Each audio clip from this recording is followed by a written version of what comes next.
থেকে নিয়ে আসলেন? আমরা মেথিরমার থেকে নিয়ে আসলাম। এখানে একটা লিভিং করছে অ্যাক্সিডেন্ট। কোন মেথিরমার? কমলপুর। কমলপুর মেথিরমার। আচ্ছা। তারপর গিয়া দেখি কল কি এসেছিল? কল এসেছে। কি কল এসেছিল? অ্যাক্সিডেন্ট কইয়া কইছে, কিন্তু এখানে গিয়া সেটা দেখি মারামারি। দুই এরপরে পেশেন্ট আনলাম আমরা তিনজন। তিনজনের মধ্যে তিনজন কি পুরুষ? না, দুইজন পুরুষ, একজন বাচ্চা, একজন পুরুষ আর একজন মহিলা। অবস্থা কেমন ওদের দেখলেন? মহিলার অবস্থা খারাপ দেখা যাইতেছে। আর যেটা কয়টা নাগাদ নিয়ে আসলেন? আমরা তো এখন তো টাইমটা তো এখন ঠিক নাই।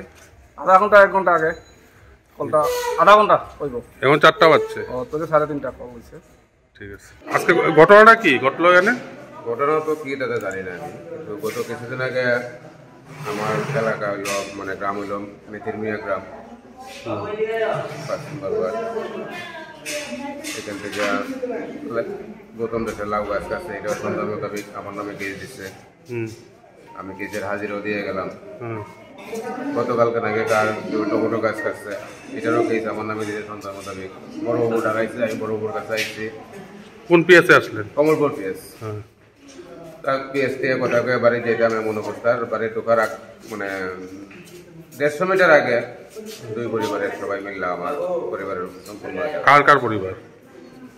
গৌতম দাসের পরিবার আর হইল সমীর দাসের পরিবার। ওরা কি আপনাদের গ্রামের? হ্যাঁ, আমার পাশের বাড়ি। আচ্ছা। কাকে কাকে আহত করলো? আমি বিকাশ দাস, আমার মিসেস মমতা দাস, আমার ছেলে 15 বছর শুভজিৎ দাস। কয়টার সময় ঘটনা? 2টা 2:30 হবে ঘটনা। দৌড়ে প্রাণ বাঁচাতে গেছি, সেটা আমার পাড়ার মেম্বারের বাড়িতে গেছি। মেম্বারের ঘরে গিয়ে দরজা বন্ধ করছি, তারা ওই দরজাতেও লাগতেছে, তারা বাইর করে দিত। আমরা কি দিয়ে আঘাত করলো না? লাঠি। আপনার মিসেজের উপর কি দিয়ে আঘাত? দাও আসলো, ওখানে কি দিয়ে দিছে জানি না। একজনের হাতে দাও আসলো, অনিল দাসের হাতে দাও আসলো, এক হাতে দাও, এক হাতে লাঠি আসলো, বাকি বা সবার হাতে লাঠি আসলো। পুলিশকে জানিয়েছেন? হ্যাঁ, পুলিশ সঙ্গে সঙ্গে পুলিশ গেছে। সঙ্গে সঙ্গে আমার গ্রাম পঞ্চায়েতের প্রধান সমীর দাস ফোন করা হয়েছে। সমীর দাস। আহত কয়জন হাসপাতালে? 3 জন হাসপাতালে আসলেন? 3 জন আসলো।